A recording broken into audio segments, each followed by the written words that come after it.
Le poste national de la CRTV présente Honneur et fidélité. Le magazine hebdomadaire des forces de défense camerounaises.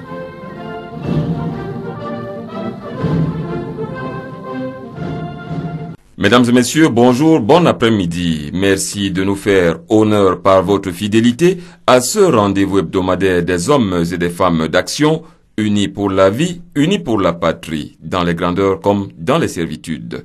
Signor Warrant Officer, good afternoon. Bon après-midi, mon adjudant-chef.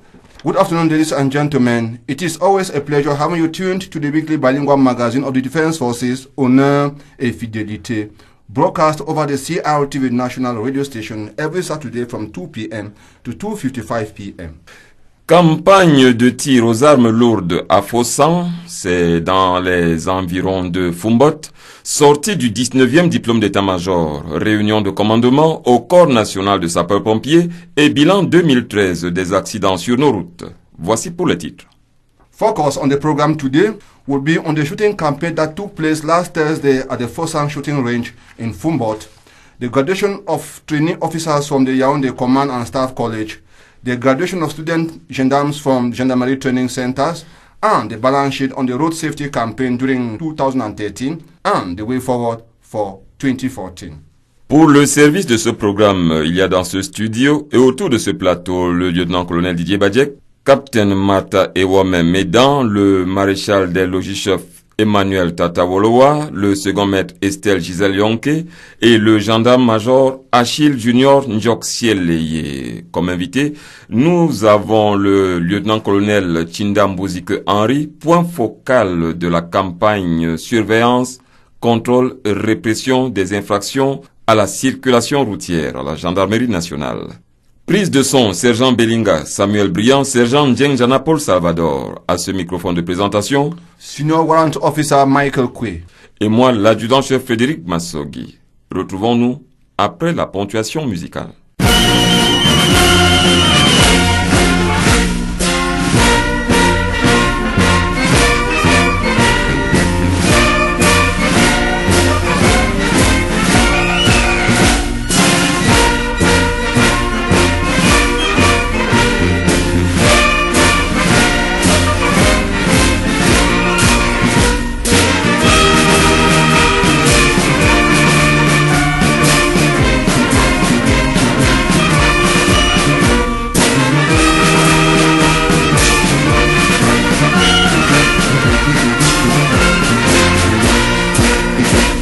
En prélude au détail de ce programme, l'éditorial signé du lieutenant-colonel Didier Badjek. La Syrie est la République centrafricaine, de pays de témoignage de la violence semée par les hommes, l'intolérance et la haine. Deux cas de figure qui démontrent à suffisance jusqu'où l'homme abject et insensible peut-il arriver.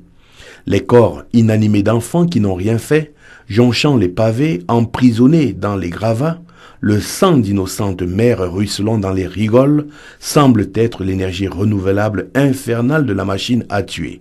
Là-bas, l'art plastique et la peinture abstraite se font à la chair humaine et aux éclats de sang qui signent de manière indélébile la fureur inexorable. La fureur des tueurs que le destin rattrapera sûrement, les auteurs de génocides qui ne resteront pas impunis, même par leur conscience ou de ce qu'il en reste. Le visage de stupeur du condamné dont les fous se sont emparés l'acte de naissance les hantera toute leur vie. Vérité simple, tout parle plus simplement du monde. L'invective, l'instrumentalisation, le mensonge, la caricature, tout part de là, et les frères qui se disaient bonjour subitement, ne se supportent plus, s'apprécient dans une haine paroxystique. La suspicion naît et tous les coups sont permis. Patatras, tout vole en éclats. Adieu les soirées chaudes où l'on partageait un café ou une bière ensemble pendant que les enfants jouaient entre eux, ayant plusieurs parents, comme l'Afrique généreuse savait le faire. Adieu les rencontres entre les femmes d'un même quartier se partageant les récits des vicissitudes de leur foyer. L'on se retrouve désormais des différences, l'un croit en Allah, l'autre en Dieu. Allez donc chercher quelle est la différence. Tout part d'une étincelle.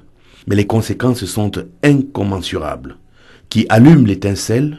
Les pyromanes. ce qui attise les irrédentismes, ceux qui pensent faire du journalisme alors qu'ils ne sont que les bras séculiers de groupes de pression, alimentant la rhétorique avec subtilité. La chair à canon sont vos enfants.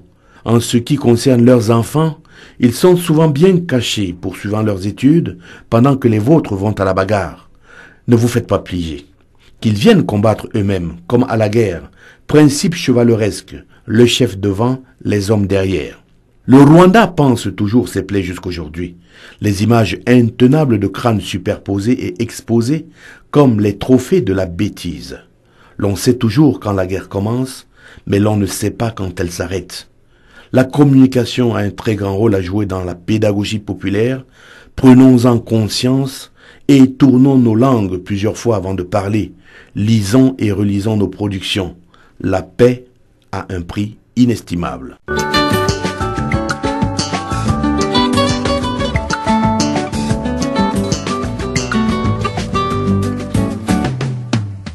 Les dossiers événementiels. Les dossiers événementiels.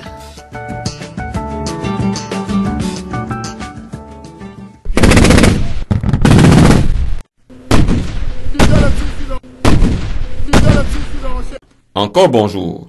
Crépitements et détonations, c'était jeudi dernier au polygone de tir aux armes lourdes de Fossan dans l'arrondissement de Fumbot. La journée ensoleillée s'est merveilleusement prêtée à un exercice grandeur nature de destruction d'objectifs terrestres et aériens à l'aide de canons bitubes de 35 mm et des canons motorisés de 105 mm. La manœuvre s'inscrit en droite ligne du renforcement des capacités opérationnelles des forces par l'instruction et l'entraînement. The shooting exercise took place in the presence of the minister delegate at the presidency in charge of defense and was witnessed by a cross-section of the riverine population. Justement, Signor Warrantofissa, tout commence par la présentation de la séance et des principaux protagonistes de cette sortie terrain, le régiment d'artillerie solaire et le bataillon blindé de reconnaissance, deux formations d'appui qui, en dépit des calibres imposants de leur matériel, se seront livrés à une véritable démonstration d'adresse et de précision sur des objectifs situés à 1400 et 1250 mètres. Ceci devant les populations riveraines et les officiels présents. Conduit par le ministre délégué à la présidence chargé de la défense, Mbongo Edgar Alain. Parole au colonel Koji Jacob, le sous-chef opération à l'état-major de l'armée de terre, grand maître des cérémonies. Les tirs de démonstration de ce jour vont s'articuler en deux phases. La première phase, ce sera le tir de démonstration au type de 35 mm anti-aérien. Ensuite, le tir aux engins blindés. En ce qui concerne le tir au 35 mm, ils vont être effectués sur l'objectif fixe pour des conditions de sécurité. Et pour les aéronefs également, seront conduits sur un objectif fixe qui est le rocher situé devant moi à environ 1400 mètres sur le flanc ouest du mouvement de terrain. Il sera conduit en tir automatique. Ensuite, monsieur le ministre, le BVR va prendre le relais avec deux engins blindés 07P qui vont effectuer des tirs au canon de 30 mm sur deux objectifs, dont l'un situé sur le flanc gauche du mouvement de terrain et l'autre, le rocher, sur le flanc droit. 1450 mètres et 1250 mètres. Ensuite, les 105 canons d'assaut Cara vont effectuer les tirs simultanés avec trois engins blindés canon 105 mm sur la colonne de chars située sur le flanc de la montagne, un doigt en dessous du premier rocher. Nous avons 5 chars, colonnes de chars, et 3 chars seront prêts à partir par les canons de 105. Deux coups pièces simultanés. Ensuite, monsieur le ministre, ces mêmes canons d'assaut vont procéder au lancement de pots fumigènes. Et enfin, effectuer les tirs aux mitrailleuses de 2,7 et des mitrailleuses de 7,62. Le tout revient au colonel Tchunke Daniel, le commandant du régiment d'artillerie solaire des DEA, de présenter le dispositif et ses capacités. Il s'agit de deux pièces de canon bitube de 35 mm type PG99 qui a 3 modes de fonctionnement. Ça fonctionne manuellement, en semi-automatique, c'est-à-dire avec le ravitaillement des générateurs électriques, et ça fonctionne en système automatique. En système automatique parce que ça travaille directement en collaboration avec le radar 825 anti-aérien que vous voyez déployé également sur le terrain. Chacune des pièces est ravitaillée électriquement à l'aide d'un groupe électrogène de 44 kVA. Quant au radar, il est alimenté par un groupe électrogène de 15 kVA. Tout à l'heure, nous allons effectuer un tir automatique. Le tir automatique est dirigé par le radar. À bord, vous ne verrez aucun servant puisque les pièces sont déjà mises en automatique. Le chef du radar communique directement avec les deux chefs de pièces. Je voudrais également vous signaler en passant que ce radar est capable de conduire 4 pièces. Mais pour le moment, nous l'avons adapté à 2 pièces. Tir en place. Tir en place. Objectif atteint. Tir en place. Tir terminé. Disposition de route. Disposition de route. Un technicien parle de radar de poursuite et de conduite de tir qui commande les pièces d'artillerie sol-air. Actuellement, nous sommes en train de faire l'orientation. Donc, pour orienter le radar et les pièces sur un même point du terrain, nous faisons d'abord ce qu'on appelle optique-optique, c'est-à-dire le radar vise le canon, il voit dans quelle dérive se trouve le canon, il prend aussi l'élévation du canon et il introduit ces données dans l'ordinateur. Maintenant, dès que les données sont introduites dans l'ordinateur, nous prenons également la distance. Ça, ce sont les valeurs de parallaxe, pour que le radar puisse tenir compte des différentes positions des pièces qui sont sur le terrain. Et maintenant, nous faisons par la suite le contrôle d'orientation pour voir si le point sur lequel le radar vise, si les canons également visent le même point. Alors, si c'est vérifié au niveau des canons, nous pouvons donc constater que l'orientation a été bien faite. Au moment où nous pourrons exécuter un tir automatique, le radar, à partir d'ici, peut commander le tir. C'est-à-dire, il a capté une cible, il capte une cible et il oriente les deux canons sur la même cible. Et à partir d'ici, on ouvre le feu. On est sûr que, en ouvrant le feu ici, les canons vont converger vers la même cible. Voilà ce qui est intéressant.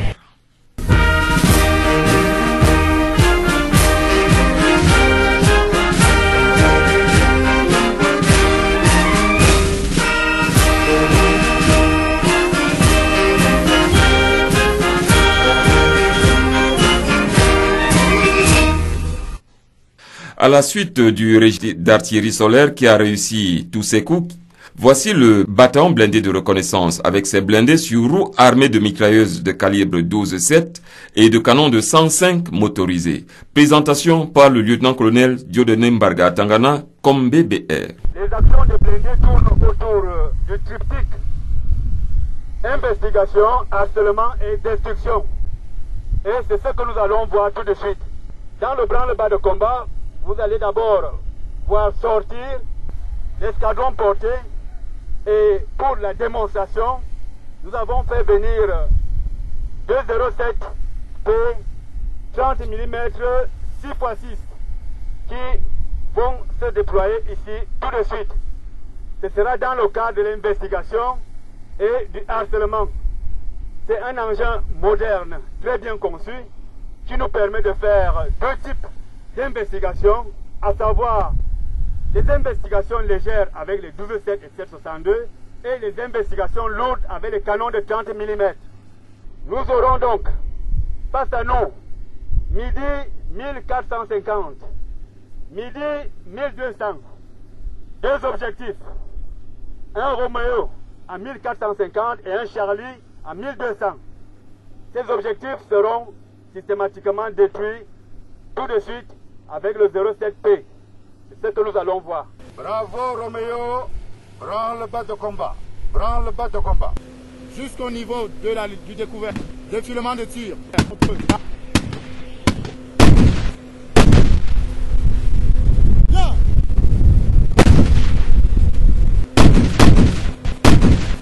Objectif détruit, mission réussie. L'exercice se termine dans un nuage de poussière. Il est temps de respecter les traditions.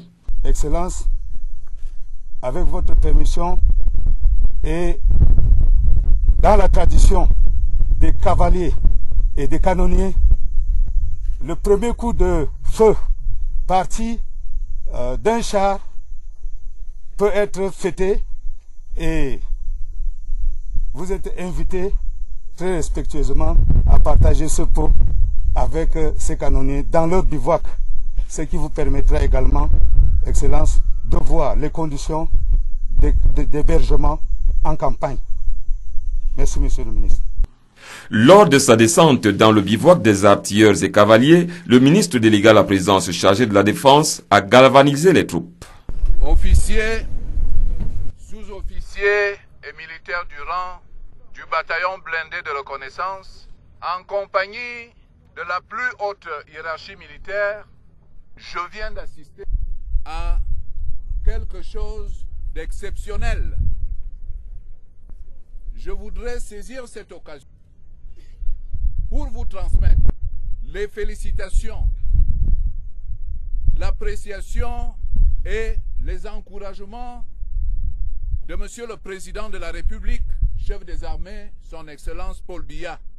Vous faites votre travail avec compétence, mais également avec dévouement, honneur et fidélité. Je suis chargé également de vous dire que l'équipement de nos forces de défense que le chef des armées a engagé est appelé à se poursuivre. L'objectif visé étant la modernisation de notre appareil de défense. L'objectif visé étant également d'améliorer les conditions de travail et de vie des personnels militaires. Donc, je voudrais vous engager à faire toujours preuve de loyalisme, d'engagement, de détermination et de foi en l'avenir de notre pays sous la haute direction de son Excellence Paul Biya, Président de la République, chef des armées. Voilà ce que je voulais vous dire. Une fois de plus, toutes mes félicitations, tous mes encouragements et toutes mes exhortations à persévérer dans la voie de la quête permanente de l'efficacité et de l'excellence. Voilà ce que je voulais vous dire. Et je vais déroger au principe. Je suis obligé de vous laisser une prime symbolique que je vais remettre à vos chefs en guise de satisfaction. Un feu d'artifice a clos cette campagne de tir aux armes d'appui. Le voici.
From the Fosang shooting range, we now move over to the command post of the National Fire Brigade, where the commander of the brigade, Brigadier General Muhammad Ahmed Kotoko, on Thursday, February 13, 2014, at the command post of the brigade, presided over the traditional meeting bringing together staff officers, heads of divisions, heads of technical services, commanders of the 10th, 20th, and 30th groups of the fire brigade, commanders of the fire and rescue companies, as well as heads of the isolated fire and rescue centers of Kuseri, Marua, Ngaoundéré, Sangmelima, Nkonsamba, Betua, Bafoussam, and Bamenda. The main topic on the agenda was the operational situation of the Corps. The various group commanders presented the situation of civil protection in their various areas of command, the difficulties encountered, and made proposals for the amelioration of rescue services. After listening to his collaborators, Brigadier General Mahamat Ahmed Kotoko called on them to be always available, loyal and professional in order to accomplish the missions assigned them, and above all, to always be present at the right place and at the right time in order to act the way they should.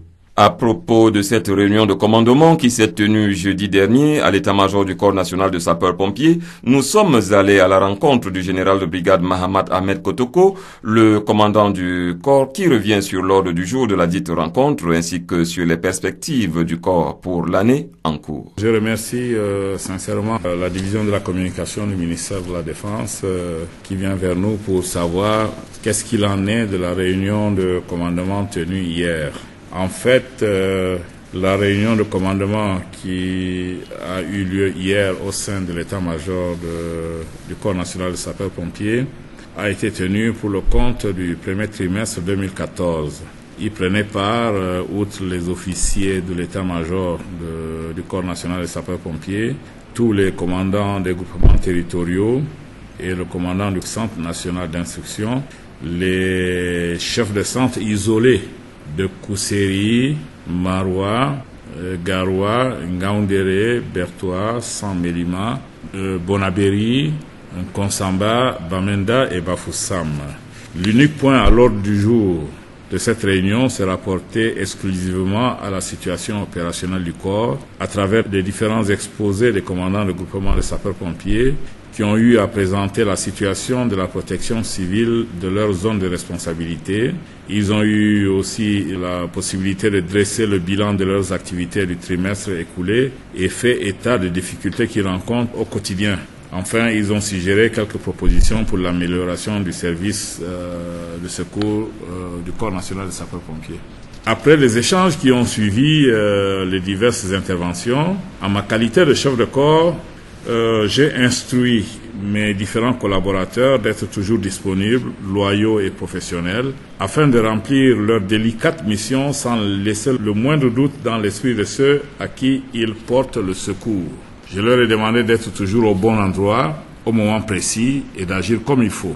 J'ai ensuite invité tous mes collaborateurs, mes grands collaborateurs s'entend, à avoir le sens du discernement devant les situations, avoir le souci pour leurs hommes, respecter les personnels placés sous leurs ordres et ne point tolérer le laisser aller, faire régner la justice au sein de leur formation, être imaginatif pour contourner les difficultés et surtout bannir l'improvisation afin d'éviter les pertes de temps qui sont très préjudiciables au secours à victimes.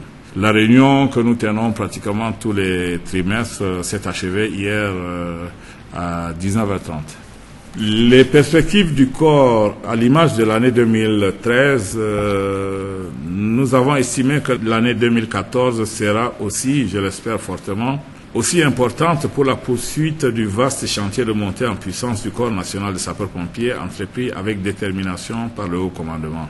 À cet effet, tous les sapeurs-pompiers sont prêts à faire preuve de responsabilité et de professionnalisme partout où le devoir réclamera leur engagement. Nous avons pu opérationnaliser un certain nombre de centres de secours au cours de l'année 2013. Cet effort continuera en 2014 et j'espère qu'avec la sollicitude constante du ministre délégué à la présidence chargé de la Défense et du haut commandement, nous arriverons à atteindre les objectifs fixés. Concernant votre question se rapportant à la fourniture de l'eau, il faudrait savoir que en cette saison sèche, effectivement, le Corps national de sapeurs-pompiers est amené à rendre des services énormes dans la fourniture de l'eau, notamment aux structures qui sont très sensibles, à savoir la prison de Konengi, les centres hospitaliers tels que l'hôpital général, les deux hôpitaux de référence. C'est nous qui fournissons de l'eau aux diplomates accrédités au Cameroun. Nous fournissons de l'eau à toutes les hautes personnalités qui sont dans le besoin.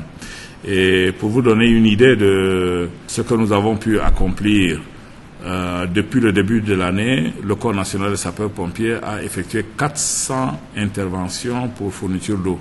400 sorties pour fourniture d'eau avec des citernes de 12 000 litres. Vous imaginez ce que ça suppose comme quantité d'eau livrée aux populations qui en étaient dépourvues. En général, cependant, vous êtes aussi attendu dans les quartiers populaires. Affirmatif, quand nous ravitaillons une autre personnalité ou bien une structure sensible telle que Kondengui ou bien l'hôpital central, l'hôpital de Ngousso et ainsi de suite, le véhicule d'eau reste au grand carrefour et il est mis à la disposition de toutes les populations qui sont prêtes à venir avec un récipient quelconque pour s'approvisionner en eau. Général de brigade Mohamed Ahmed Kotoko, honneur et fidélité vous remercie pour toutes ces assurances et c'est les populations qui s'en trouvent réconfortées. Je vous remercie pour l'effort que vous faites pour mieux faire connaître le Corps national sapeurs-pompiers auprès des populations pour qui nous sommes disposés à être disponibles 24 heures sur 24. Merci, mon général. Les sapeurs-pompiers, c'est aussi la fourniture de certains points névralgiques et quartiers de nos grandes agglomérations en eau potable. La tradition sera perpétuée en 2014. L'approvisionnement des populations en eau potable, une action civilo-militaire de santé publique qui rassure et accroît le prestige des sapeurs-pompiers auprès du public. Mon général, merci.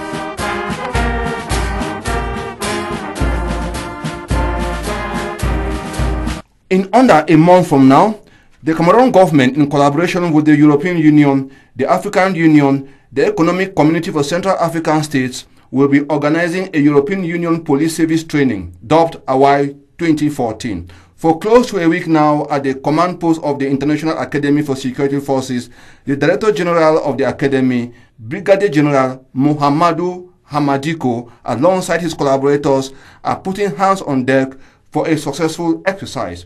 In the following paper, Marshal de Logis Chef Emmanuel Tata Wolowa brings out the objectives of the exercise and what Cameroon stands to gain. His report. No state, no matter how powerful, can by its own efforts alone make itself invulnerable to today's threats.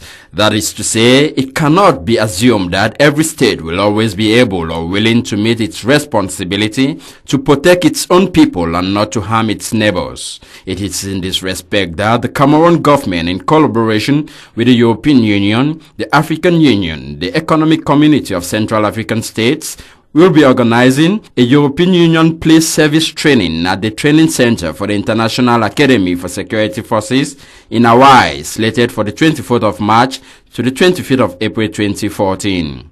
The exercise, which is a collective experience in peacekeeping operations, has as objective in reinforcing the capacity in police operations in peacekeeping and the harmonization of the operational procedure in African countries. Thus, for close to a week today, the administrative advisors of the International Academy for Security Forces and those particularly involved in the exercise are brainstorming on strategies to make sure that the exercise be a one to reckon with, most especially as it will be hosted on the Cameroonian soil, a peaceful nation in a turbulent sub-region. It should be noted that the International Academy for Security Forces, which is one of the organizers of the exercise, was created by a presidential decree signed on the 22nd of May 2008. The Academy has as objective to participate in the development of police components of the African Standby Force within the framework of Africa's peace setup. The center also trains police and gendarme officers in peace support operations. It is worth noting that what is needed today is nothing less than consensus of alliances between nations, whether rich or poor. Thus, the essence of this consensus is simple, since as we all share responsibility for each other's security, and the test of that consensus will be action. Restons à la gendarmerie pour signaler cette sortie de près de 2000 gendarmes du contingent 2013. Le récit du gendarme-major Achille Junior Njok Sieleye. Après le centre d'instruction de l'armée de terre Djoum Ngaoundali Ngaoundiri, c'est le centre d'instruction de la gendarmerie nationale de Yaoundé, avec ses 3 pôles, Kanyayab Moussa, Mbankomo et Yawai, qui a accueilli les jeunes militaires pour une formation en droit et aux techniques de maintien de l'ordre. Engagés dans les forces de défense le 4 mars 2013, ils sont 1813 au total à avoir rejoint l'école de gendarmerie le 22 juillet 2013 pour une formation arrivée en son terme en ce 14 février 2014. Le camp Yaya Moussa était le théâtre de l'événement que présidait le général de division Mambou Defo, inspecteur général de la gendarmerie nationale, au nom de monsieur le secrétaire d'État auprès du ministre de la Défense chargé de la gendarmerie nationale. Le président de la promotion, dans sa prise de parole, a insisté sur le fait que hier, ils étaient des jeunes étudiants et lycéens et aujourd'hui, ils sont devenus des hommes et femmes bien instruits, prêts à servir la nation. Pour reprendre Alexandre Sanguinetti qui a dit, je cite, « L'instruction est l'assurance vie d'une armée et par manque d'instruction, ce sont des morts à la guerre. » Fin de citation. Le capitaine Mignem, commandant le centre d'instruction de la gendarmerie nationale de Yaoundé, a présenté les différents modules qui ont meublé ce stage. Ce sont entre autres le droit des libertés individuelles, le droit pénal général, le droit international humanitaire, le droit pénal spécial, la police judiciaire, les techniques de maintien de l'ordre, en passant par l'éducation civique et morale, le service intérieur pour une rectitude et un dévouement au travail. Il poursuit dans son propos, je cite, « Nous venons de mettre à la disposition de la nation des hommes prêts à servir avec honneur et fidélité. Et aux jeunes frères d'armes, le moment est venu pour vous de vous prendre vous-même en charge. » Fin de citation. À la proclamation des résultats, il ressort que sur 1813 élèves gendarmes, seuls 1675 ont eu une moyenne supérieure ou égale à 10 sur 20. Et les 138 restants sont appelés à reprendre l'examen au prochain CAT1 SG. En tant que combattants, nos jeunes militaires de la gendarmerie ont été portés au titre de chef d'équipe d'infanterie. La cérémonie s'est achevée par une belle parade militaire sous le regard, les applaudissements et les youyous des familles des lauréats venues nombreuses pour célébrer leur progéniture.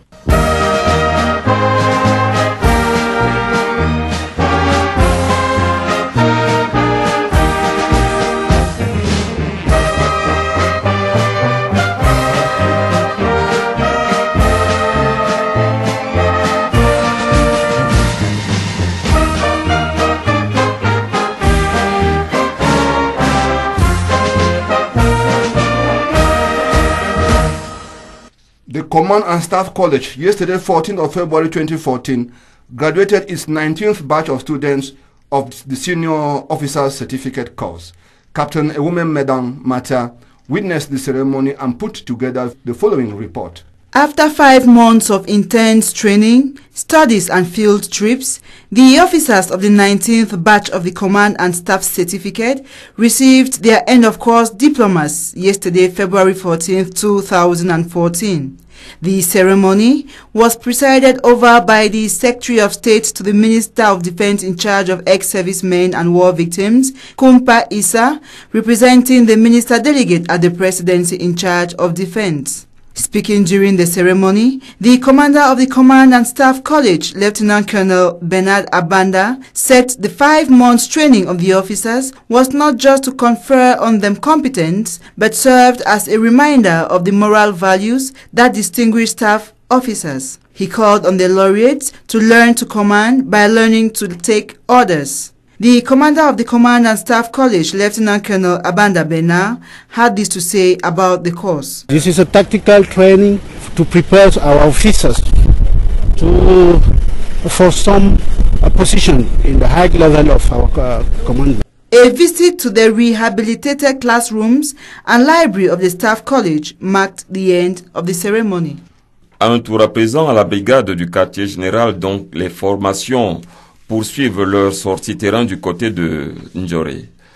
Cette semaine, le tour était revenu au premier bataillon d'intervention que vous avez suivi, Senior Warrant Officer. Certainly, the 1st Intervention Battalion carried out field activities at the Njore shooting range complex from the 4th to the 7th of January 2014. This was to enable the personnel of the brigade, staff and elements of this battalion to practically apply learned theoretical teachings. Under strict supervision by the brigade commander, 150 personnel and elements of the 1st Intervention Battalion under the command of Lieutenant Colonel Ntama Mengele took part in this maneuver. Activities carried out during the 4-day exercise included combat tactics at section and platoon level, shooting exercises, 8 kilometers full pack endurance running, 25 kilometers tactical infiltration exercise under the leadership of Captain Dogwa Dinga, commander of the 112th Intervention Company. Combat tactics maneuvers were carried out with a dominant exercise being the neutralization of a localized enemy strongpoint under live fire. Shooting exercises were conducted under the guidance of Lieutenant Nomo Etienne Maxime, commander of the Airport Protection Company. Short and long-range shooting in the night and day were shown with various pistols and rifles in use in the 1st Intervention Battalion. Quick shooting at 25 meters close range with 9mm Browning and Mach 50 pistols, while long-range target shooting at 100 and 200 meters was done with the AK-47 and M21 rifles. This was coupled with a brilliant demonstration of fire support power with 7.62mm NATO and Chinese-made multi-purpose machine guns. This exercise enabled elements to know how to effectively use their weapons. The 4-day maneuvers carried out by the 1st Intervention Battalion is the first of a series of field activities to be accomplished this semester, as prescribed in the annual training directives of the Minister Delegate in charge of defense and the particular training directives of the commander of the Headquarters Brigade. Elements of the 1st Intervention Battalion were called upon to be more practical and professional in order to accomplish assigned tasks. Only through discipline and hard work can soldiers face the ongoing challenges of peace and stability. The brigade commander was pleased with the enthusiasm of the 1st Intervention Battalion and promised to provide every aid when necessary to better upgrade their status. This correspondence is thanks to Captain Tumenta Ernest Yofenyu, Operations and Training Bureau Chief of the Headquarters Brigade. À présent, ce communiqué d'un intérêt certain pour la jeunesse. Le colonel Bouba Dobekrio, coordonnateur des opérations du recrutement spécial de 2000 commandos d'élite GPBIR, informe les candidats que le dit recrutement débute le 16 février 2014 selon le programme ci-après. Région du Sud, du 16 au 19 février. Région du Centre du 18 au 23 février, région de l'extrême nord du 23 au 28 février, région du Nord du 27 février au 3 mars, région de la Damawa du 2 au 6 mars, région de l'Est du 5 au 9 mars, région du Littoral du 8 au 13 mars, région du Sud-Ouest du 12 au 16 mars, région de l'Ouest du 15 au 20 mars, région du Nord-Ouest du 19 au 23 mars. Les candidats devront se munir des pièces ci-après: une carte nationale d'identité, un récépissé représentant le dossier complet, une somme de 5 000 francs CFA pour les visites médicales sommaires. Par ailleurs, le coordonnateur des opérations sollicite la collaboration de tous et compte sur la discipline et l'esprit citoyen. Il est à noter qu'il n'y aura pas de séance de rattrapage et que chaque candidat devra concourir dans sa région d'origine. The same communique in English. The President of the Coordination Committee for the recruitment of 2,000 Special Forces for the Presidential Guard and the Rapid Intervention Battalions announces to all candidates in the 10 regions of the Republic that the order of passage in the different regions runs as follows. South Region, from February 16 to the 19th. The Center Region, from February 18 to the 23rd. Far North Region, from February 23rd to the 28th. The Northern Region, from February 27 to March 3. Adamawa Region, from March 2nd to the 6th. Eastern Region, from March 5th to the 9th. The Littoral Region, from March 8th to the 13th. Southwest Region, from March 12th to the 16th. The Western Region, from March 15th to the 20th. Northwest Region, from March 19th to the 23rd. Candidates should come along with the following: the national identity card, their receipts, and 5,000 francs for preliminary medical test. The President of the Coordination Committee solicits the total collaboration of all for the success of the event.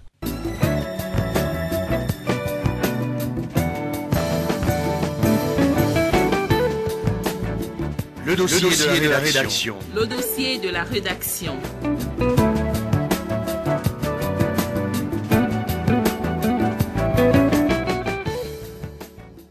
Campagne de contrôle, surveillance et répression des infractions à la circulation routière. Nous mesurerons le chemin parcouru en 2013, les atouts, les faiblesses et les perspectives de l'opération. Ce sera avec notre invité, le lieutenant-colonel Tchinda Mbouzike Henri, chef service emploi et structure et point focal de l'opération au secrétariat d'État à la Défense chargé de la gendarmerie nationale.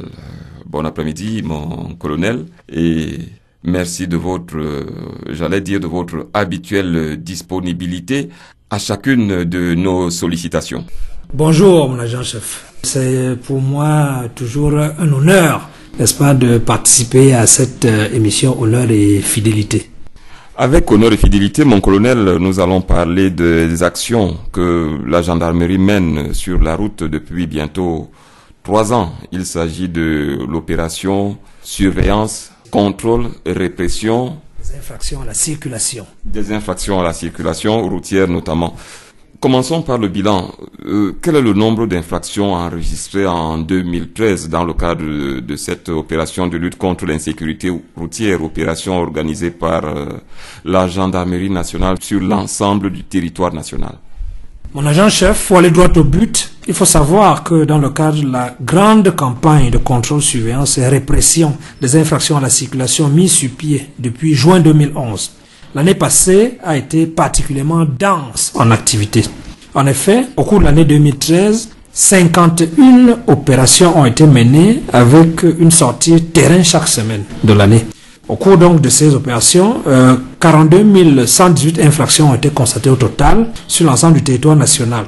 En comparaison, en 2012, 17 opérations seulement avaient été organisées pour 28 997 infractions constatées sur l'ensemble du territoire national. Vous convenez donc avec moi, mon agent-chef, que la montée en puissance promise dans le cadre de cette opération a été effective. Vous serez parti comme ça du simple au triple. À présent, qu'en est-il du nombre d'accidents mortels ou non, avec cependant un accent sur l'ex-triangle de la mort? Est-ce qu'il mérite toujours son nom? Vous avez parfaitement raison de mettre un accent plutôt sur le nombre d'accidents constatés. C'est cette donnée qui constitue en réalité l'essentiel du baromètre de notre action. À titre d'illustration, 3284 accidents, soit 274 par mois, ont été enregistrés par la gendarmerie nationale en 2012, lesquels ont fait 1185 morts, soit 99 morts à peu près par mois. En 2013, 2954 accidents, soit 246 par mois en moyenne, ont été constatés, lesquels ont fait 1128 morts, soit 94 morts par mois. Vous constatez donc avec moi que nous avons enregistré entre 2012 et 2013 une réduction du nombre d'accidents de l'ordre de 10% et 5% du nombre de morts. Nous sommes encore loin de l'éradication ou bien de la réduction à sa plus simple expression de ce fléau. Tout à fait, mon agent-chef.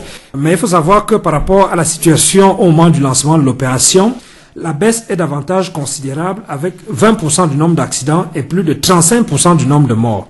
Pour être plus concret, plus de 800 vies humaines ont été préservées par rapport à la situation qui prévalait pendant le premier semestre 2011. S'agissant du tristement célèbre triangle de la mort, il faut simplement savoir que l'infléchissement de la courbe des accidents est dû à l'action prioritaire menée dans le cadre de cette opération sur les axes composant cette boucle Yaoundé-Douala, Bafoussam-Yaoundé. La réduction générale du nombre d'accidents sur l'ensemble du territoire national est conséquente à la diminution du nombre d'accidents survenus sur les axes de cette boucle. Au moment où nous commencions l'opération, une petite enquête avait été menée et on s'est rendu compte que la moitié du nombre d'accidents survenus sur l'ensemble du territoire national était constaté sur ce triangle dit de la mort. Et c'est ça qui a fait qu'au cours du lancement de l'opération, on met un accent particulier sur le triangle de la mort en sachant très bien qu'en permettant d'infléchir la courbe des accidents au niveau du triangle de la mort, on devait par voie de conséquence infléchir le nombre d'accidents sur l'ensemble du territoire national. Peut-être qu'il va finir par porter le nom de triangle de l'espoir. Bon, un long chemin nous en sépare encore, mais nous sommes sur la bonne voie. Maintenant, mon colonel, quels sont les moyens humains et matériels mis en œuvre? Je veux parler en termes de renforcement des effectifs ou alors des innovations apportées pour atteindre ce bilan auquel vous veniez de faire allusion, un bilan positif en termes d'infléchissement de la courbe des accidents. L'opération fonctionne effectivement sur la base d'un certain nombre de piliers qui ont fait sa force jusqu'à présent. Les ressources humaines sont choisies parmi les personnels non officiers, ainsi que parmi les officiers subalternes et supérieurs qui sont responsabilisés dans chaque détachement afin de mieux encadrer les hommes sur le terrain. Ceci bien sûr sous la coordination des officiers généraux et la supervision générale de monsieur le secrétaire d'État auprès du ministre de la Défense chargé de la gendarmerie nationale. S'agissant des autres moyens, en plus de tout ce qui relève de la sécurisation de l'ensemble du dispositif sur le terrain, comme je l'ai dit tantôt, les matériels sont acquis progressivement avec l'appui de la hiérarchie et de la très haute hiérarchie. C'est ainsi que nous disposons des matériels majeurs nécessaires pour les contrôles, à savoir les sinomètres radars pour lutter contre les excès de vitesse qui constituent l'une des causes les plus fréquentes d'accidents. Oui. Les éthylotests chimiques, ce qu'on appelle habituellement alcotest, les motos, les cônes de signalisation, les ERS, les panneaux halte gendarmerie et j'en passe. Il avait été constaté par exploitation de nos statistiques qu'un fort pourcentage d'accidents survenaient également de nuit.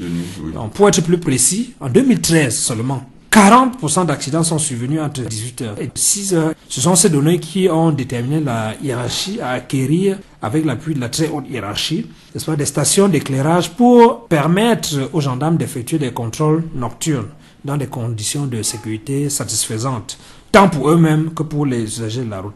Plus récemment encore, un autre pas a été franchi avec l'acquisition d'un dispositif appelé TruFlash, adaptable sur les sinomètres radars TruCam de dernière génération pour permettre de flasher les véhicules en excès de vitesse, même de nuit. Parce que les usagers s'étaient rendus compte que les contrôles de vitesse se faisaient uniquement dans la journée. Maintenant que nous avons ce dispositif, nous allons pouvoir contraindre les usagers à respecter la réglementation en termes de limitation de vitesse. De jour comme de nuit. Voilà. Je ne vais pas dévoiler un secret, mais il a un temps été question du dépistage de la consommation des stupéfiants par les automobilistes comme mesure venant renforcer tout le dispositif que vous avez cité tout à l'heure. Qu'en est-il à ce jour? Bon, ce volet est encore en étude. En effet, les tests se poursuivent avec un matériel expérimental qui nous a été proposé. La particularité de ce genre de test réside au niveau du substrat à utiliser pour la mesure, de manière à ce qu'il y ait le moins de désagréments possible pour les usagers de la route testée. Bien. Si les résultats sont concluants, une action sera rapidement engagée pour lutter contre l'usage de certaines drogues par les chauffeurs pour être plus résistants à la fatigue, à l'instar du fameux tramol, n'est-ce pas?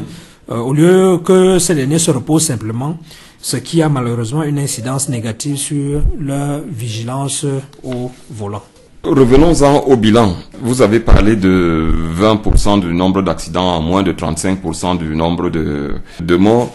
Ce bilan ne serait-il pas plus éloquent si les opérations de répression, si les contrôles étaient moins prévisibles? Parce qu'on se rend compte que les automobilistes connaissent déjà les points de stationnement des contrôles et qu'entre deux points de contrôle, ils se livrent à toutes sortes de, je ne vais pas parler de déviance, mais à toutes sortes de libertés sur la route. Votre question, mon agent-chef, est très intéressante et m'amène à dire clairement que l'option stratégique retenue dans le cadre de cette opération voudrait que l'action de la gendarmerie ne constitue surtout pas à piéger les usagers de la route. Il ne s'agit pas de chercher à faire du chiffre pour le chiffre. Ce serait vain et d'ailleurs contre-productif quant à l'impact de l'opération vis-à-vis de l'opinion publique. Les usagers doivent savoir que les contrôles se font sur les axes. Il leur revient de respecter simplement la réglementation. Toutefois, les axes et les lieux de stationnement sont régulièrement changés, tout en veillant à ce que les caractéristiques techniques de la zone de stationnement pour le contrôle soient respectées. Il en va de la sécurité de nos hommes. Nous allons sortir de cet entretien, lieutenant-colonel Tchindam Bouzike, par des perspectives. Est-ce qu'on peut, à court terme, envisager une éventuelle évolution de la campagne de contrôle, surveillance, répression des infractions à la circulation routière? Ok, il nous a été donné de constater qu'entre le premier semestre 2013 et le deuxième semestre de la même année, le taux de réduction du nombre d'accidents a été très faible. Donc la courbe a tendance à arriver à l'horizontale. Pour parvenir à descendre au-delà de la barre mythique des 1000 morts par an, nous avons déjà engagé une réflexion pour l'amélioration des modes d'action utilisés actuellement. Nous envisageons aussi, entre autres, la possibilité soit de rendre les détachements plus mobiles qu'ils ne le sont actuellement, soit d'injecter dans le dispositif une ou plusieurs équipes embarquées sur des véhicules qui sillonneraient à longueur de journée et de nuit les axes les plus accidentogènes afin de constater les différentes infractions de la circulation. Là, les radars ne seraient plus fixes, mais fixes et mobiles aussi. Tout à fait, tout à fait. Il y aurait des radars fixes et il y aurait des radars mobiles.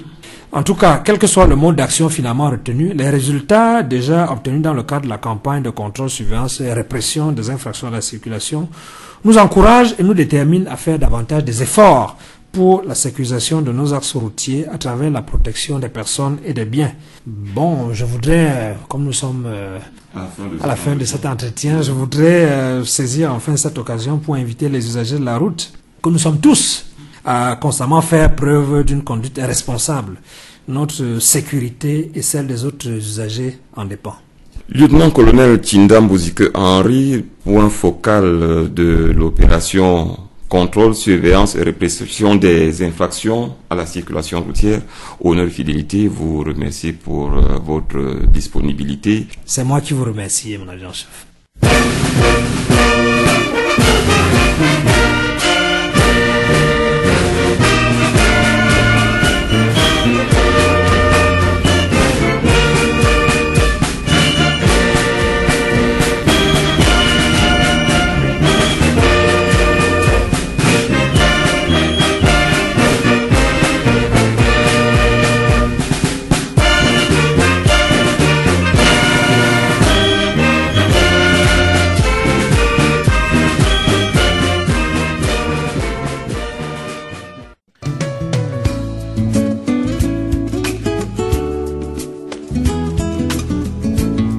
Fraternité d'armes. Fraternité d'armes.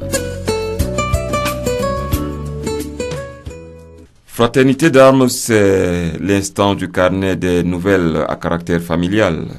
Vous nous présentez le carnet, second maître Estelle Gisèle Yonke. Bon après-midi, chers amis auditeurs d'honneur et fidélité. Bienvenue à cette page familiale. Voici les avis et décès.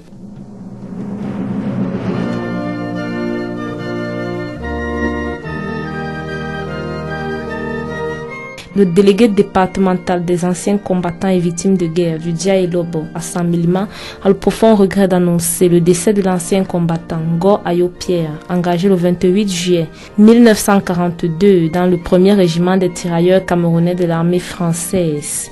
Décès survenu le 1er décembre 2013 à 113 ans. Le sergent-chef Ngono Iteme François, en service à la brigade du quartier général. Le soldat de 2e classe Andela Yannick, en service à l'état-major de l'armée de l'air. Les élèves sous-officiers Neme Eteme et Domonke Dimitri. Le maître principal-major à la retraite, Nomo Edene, ont le regret d'annoncer le décès de leur père, oncle et grand-père, Nomo Aldolphe. Décès survenu le 4 février 2014 à l'hôpital de district d'Obala des suites d'une courte maladie. Le programme des obsèques prévoit vendredi 21 février, levé de corps à la morgue de l'hôpital de district d'Obala. Départ pour le village Tsa et Kang par Sa et veillé jusqu'à l'aube. Samedi 22 février, inhumation. Anniversaire.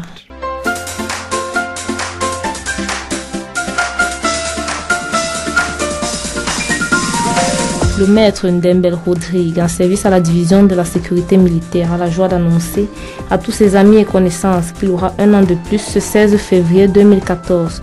Le partage du gâteau aura lieu à son domicile 6 au quartier Santa Barbara à 15h. Dear listeners, fellow comrades in arms, we have exhausted the time set aside for this program, so we are about taking leave of you. But before we do so, here is a recap of what constituted our package. We focused on the shooting campaign that took place last Thursday at the Fosan shooting range in Fumbot, the graduation of training officers from the Yaoundé Command and Staff College, the graduation of student gendarmes from gendarmerie training centers, and the balance sheet on the road safety campaign during the year 2013 and the way forward for 2014. That was it for Honneur et Fidélité this 15th of February 2014. Take our rendezvous for next week. God willing, we shall be together again. Until then, we wish you all the best. Happy weekend. Campagne de tir aux armes lourdes à Fossan, réunion de commandement au Corps national de sapeurs-pompiers, sortie du 19e diplôme d'état-major et bilan 2013 des accidents sur nos routes. Ce sont là quelques-uns des principaux sujets développés dans ce magazine qui s'achève. Précieuse aura été votre compagnie. Merci de nous revenir samedi. Donc à samedi, et d'ici samedi, mesdames et messieurs, nous aurons le 50aire de la réunification. Ce sera le 20. Certainly, it's on the 20th. À Boya. Et d'ici samedi, disions-nous, mesdames et messieurs, portez-vous bien. Honneur et fidélité, édition 7 de l'an 2014. Stop et fin. C'était